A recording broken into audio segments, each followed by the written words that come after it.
Welcome to 5 and 5 from the One Stop Co-op Shop, where I discuss 5 key elements of a game in about 5 minutes. I'm Michael Kelly, and today I'm looking at Paint the Roses, the Alice in Wonderland's themed cooperative deduction game. And disclaimer that I was sent a review copy of this one. If you watched my previous coverage of the game while I was on crowdfunding, I went a bit gaga over it and my family loved it too.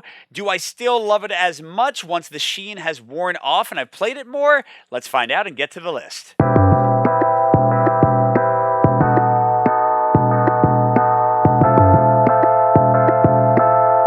So first at number 5, I have a bit of a nitpicky one, which is tracking the clues in the game. So the basic idea of the game is that each player has a card saying 2 types of tiles they want to have next to each other, and then players take turns putting tiles down, and each player gets to put their little clue tokens on there. And especially in higher player count games, it can get really complex because you're paying attention to a ton of different people's clues at the same time. So on the positive side of this, they do give you some paper pads to keep track of all of those things, but it can be a little bit annoying, especially in a big game, to track everything. I found you don't really need it in a 2-player game, or maybe even 3 players. You might be able to get away with it, so that's a little bit simpler. But yeah, on the negative side, it's just sometimes a little bit too much, at least for me.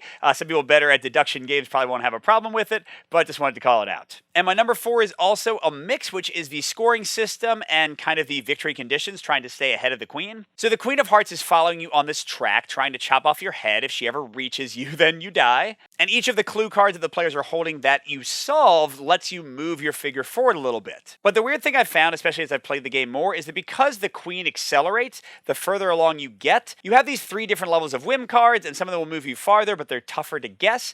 So it seems like the game would kind of let you pick those higher cards and get further away from the queen, but her movement accelerates as you get farther. So what I've found is that the game always comes down to the wire is always tense, which on the positive side is a good thing, right? You're always going to have an exciting finish. No game will be a runaway steamroll victory. But on the negative side, kind of sometimes makes it feel like it doesn't matter that much which cards you pick, except for going for the kind of beat your highest score thing, because the queen's kind of going to be breathing down your neck no matter what, and even getting like a great card doesn't really help you that much. And my number 3 is another mix, which is the luck of the draw. On the negative side of this one, there are a lot of random elements that can throw off your game.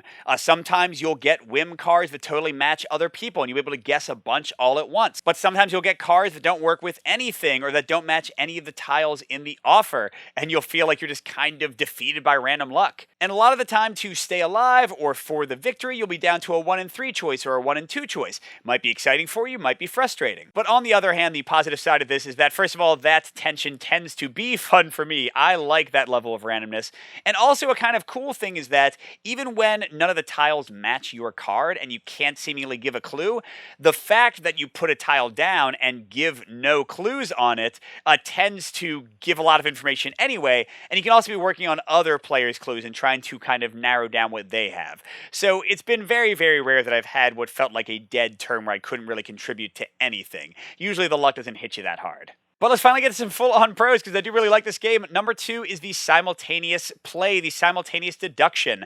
Yes, you are taking turns. Yes, you are putting down tiles. But every tile that's put down gives information about everyone's card. And every single player, regardless of whose turn it is paying attention to everybody else and what they're doing. And you're having constant conversations with each other. You can't talk about your own card, but no matter whose turn it is, you can all talk with each other about everybody else's card. So the game has great pacing, great engagement. I played it with my 6 and 9-year-old, and they have not had a bored or dull moment in the slightest, which I think is the best proof of this. And finally, my number 1, also a big pro, is the tile placement and the deduction itself. Especially the tile placement, because as you get better at the game, as your group gets more comfortable with the game, you can tell so much by where somebody puts something. Because you're putting these tiles next to colors and the 4 suits, but you have 4 options to choose from. So you can figure out things based on which tile they didn't pick. Oh, they could have placed it over there instead of here. That might mean something. Now, until you're all very comfortable with the game, people might see significance in your actions when none actually exists,